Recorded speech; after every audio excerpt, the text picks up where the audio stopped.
Welcome করছি আমার blog part 2তে Noida two শিলিগুড়ির। তো দেখেছেন আপনারা আমরা পৌঁছতে পৌঁছতে অলমোস্ট সন্ধ্যা হয়ে গেছে। এখন কিন্তু সন্ধ্যা গড়িয়ে প্রায় রাত দেখাচ্ছে আরও 182 কিলোমিটার পূর্বাঞ্চল এক্সপ্রেসওয়েতে। এখন আমরা পৌঁছে যাব বক্সারে। এখানকার রাস্তাটা তুলনামূলক অনেকটাই খারাপ ছিল। আমার ভীষণ ভয় করছিল এই রাস্তাটা, জনশূন্য, একদম জনমানব শূন্য বললেই চলে। খুব দূরে দূরে কিছু লোক দেখা যাচ্ছে, রাস্তাঘাটে কোনো ধরনের কোনো লাইট নেই। আর 72 কিলোমিটার 2 ঘন্টা। তো দুইজনে এটাই টেনশনে পড়ে গেছি যে 72 কিলোমিটার রাস্তা 2 ঘন্টা কেন দেখাচ্ছে। তখনও পর্যন্ত মোটামুটি আমরা একটা ভালো রাস্তাতেই ছিলাম, মাঝখানে স্ট্রাগল করেছি খারাপ কিছু রাস্তাতে, সেটা 2 ঘন্টা সময়ই ছিল। তো যাই হোক, পৌঁছতে পৌঁছতে হোটেলে রাত তখন 11টা। আর একেবারেই শরীর চলছিল না, না আমার বরের। তো আমরা জাস্ট রুমে ঢুকে কিছু না করেই রাস্তাঘাটে হালকা পাতলা খেয়ে ফ্রেশ হয়ে নিয়েছিলাম। মানে রাতে অ্যাটলিস্ট একটু শোয়া গেছে, রেস্ট নেওয়া গেছে। আর আদারওয়াইজ এই জায়গায় খুব বেশি একটা ভালো হোটেল টোটেল কিছু নাই। একটা মিডিয়াম রেঞ্জে একটা হোটেলে ছিলাম জাস্ট রাতটাই কাটানোর জন্য। সকাল এখন বাজে প্রায় ঘড়িতে অলমোস্ট আটটা বাজে ঘড়িতে। তো আমি গাড়িতে এসে বসলাম আর ও গেল হচ্ছে চেক আউটের সব কিছু কমপ্লিট করতে। আশেপাশে বাড়িঘর দেখা যাচ্ছে, অত চলে আসছে।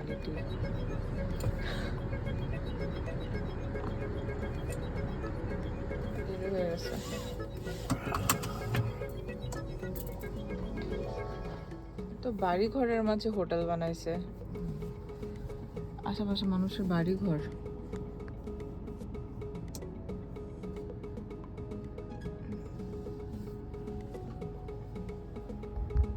তো চলুন এখানে লোকেশন সেট করে আমরা এখন রওনা হই বাকি পথের উদ্দেশ্যে। পথ দেখাচ্ছে আরও 464 কিলোমিটার, পৌঁছানো অ্যারাইভেল টাইম দেখাচ্ছে 5টা 21 মিনিট। তো আর কি করার, মাঝখানে যেহেতু রেস্ট নিব, দাঁড়াবো, তো সেই জন্য কিছু টাইম হলেও আবার ওয়েস্ট হবে।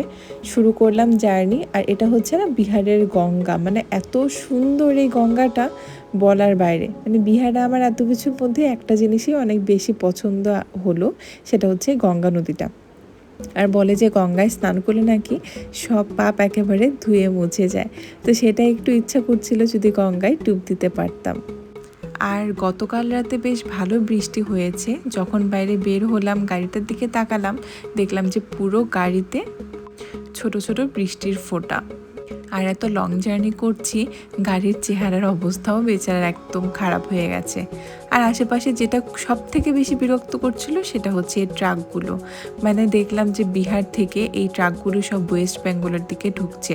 ট্রাকে আছে একদম গাদা গাদা সবজি, মাছ, হয়তো আরও কিছু ট্রাকে কাপড় চোপড় থাকতে পারে, শাড়ি, এগুলো সব রাজস্থান গুজরাট হয়ে আমাদের ওয়েস্ট বেঙ্গলের দিকে ঢুকে। তো যাই হোক, মাঝখানে আমরা রাস্তায় দাঁড়িয়েছি, একেবারে ব্রাঞ্চ করেছি, ফ্রেশ হয়েছি, হয়ে রওনা হয়েছি।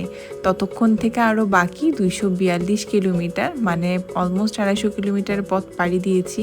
এদিকে আমার চেহারার অবস্থাও খুব বাজে, মানে লাস্টের 4 থেকে 5 ঘন্টার আর কোনোভাবেই আমার সময় কাটছিল না, বোর হয়ে যাচ্ছি। আর সেও যেন ঘুমিয়ে না পড়ে, আমি একটু পরে তার দিকে অ্যাটেনশন দিচ্ছিলাম যে সেও সুস্থ আছে কিনা বা তার শরীরে সব কিছু ঠিকঠাক আছে কিনা। তো আর বিহারের যেইটুকু রাস্তা আমি খুব ভালো এনজয় করেছি, মানে এতটুকু ঝাঁকুনি বা খারাপ রাস্তা কিছু পাইনি, সেটা হচ্ছে যখন আমরা ওয়েস্ট বেঙ্গলের দিকে ঢুকি, বাদ বাকি প্রায় 2 ঘন্টা রাস্তার মতন।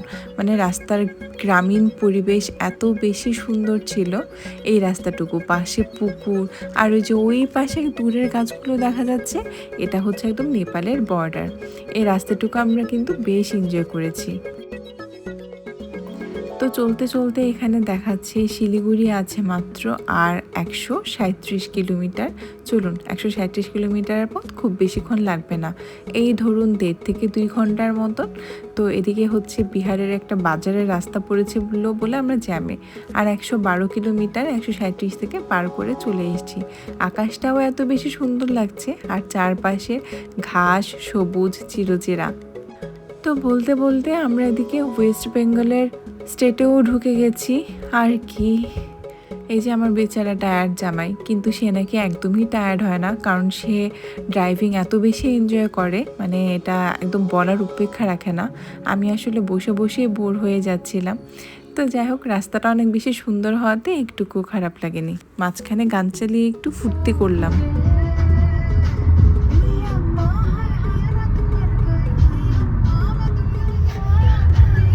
নাচো, এটা আবার কি হলো? তো দেখতে দেখতে আমরা আমাদের শিলিগুড়ির খড়িবাড়িতে ঢুকে গেছি। খড়িবাড়ির এই রাস্তাটাও সুন্দর। আসলে আমাদের এই জার্নি মোমেন্ট, প্রত্যেকটা মোমেন্টই এত বেশি সুন্দর ছিল যে বলার কোনো বাকি রাখে না।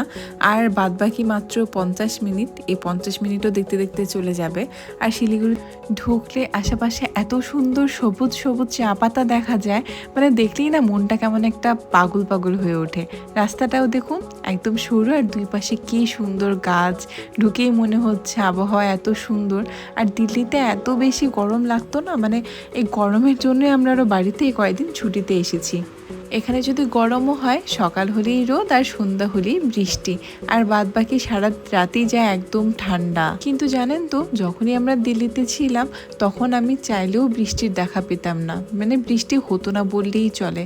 আর এদিকে রাস্তাঘাট প্রত্যেকটা জিনিস কত বেশি সুন্দর, আর সেটা যদি একদম চোখ দিয়ে উপভোগ করা যায় তখন মনে হবে ছবির থেকেও অনেক বেশি সুন্দর এই রাস্তাটুকু।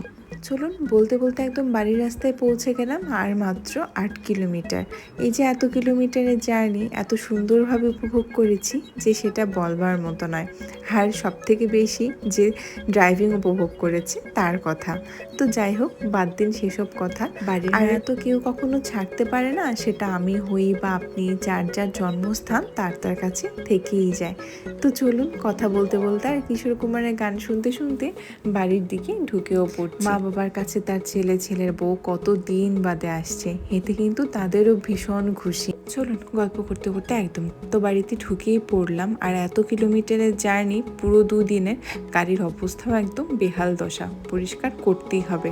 ওইদিকে গাড়িটুকু পার্ক করুক, আর আমি জিনিসপত্র নিয়ে লিফটে উঠে বাড়িতে ঢুকতেই মা গেল তার ছেলের নতুন গাড়িটিকে দেখতে, আর এদিকে আমি জিনিসপত্র সবকিছু ঢুকিয়ে আগেই চলে গেলাম নিজের বেডরুমে, কারণ এতদিন পর নিজের বেডরুম দেখব, আর সাথে গোপাল ঠাকুর। মনটা কিন্তু বেশ ভারী খুশি লাগছে, সেটা বলার মতন না। কতদিন পরে আমি আমার সেই ঘরটুকু দেখতে পাচ্ছি, আর মা বেশ সুন্দর গুছিয়েও রেখেছে। তো চলুন, এদিকে মা বাবাকে প্রণাম